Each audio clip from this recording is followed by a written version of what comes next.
जो कि LER Lyari expressway resettlement project के नाम से जाना जाता है। अच्छा, ब्रिज हम क्रॉस करेंगे तो राइट हैंड पे न्यू गोधरा गुलिस्तान सोसाइटी है जो कि गोधरा कम्युनिटी वालों को दे रहे हैं। लेफ्ट हैंड पे टर्न करते हैं तो आगे खुदा की बस्ती आ जाती है जो कि 100% आबाद हो चुकी है। खुदा की बस्ती के बाद आप आगे आए तो सेक्टर 35, 36, 50, 51 ये 4 सेक्टर आबाद हो चुके हैं जिसमें तकरीबन 3 से 4 लाख लोगों की आबादी है।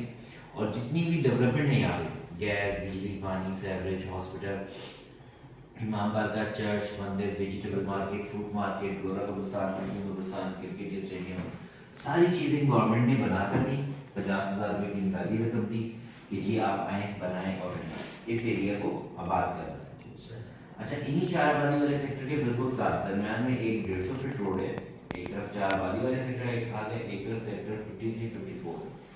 सेक्टर 53, 54 में तकरीबन 5 से 6 हजार लोगों ने बाउंड्रीज कर ली हैं और तकरीबन 100-120 घर यहाँ पे आबाद हो चुकी हैं जिसके अंदर फैमिलीज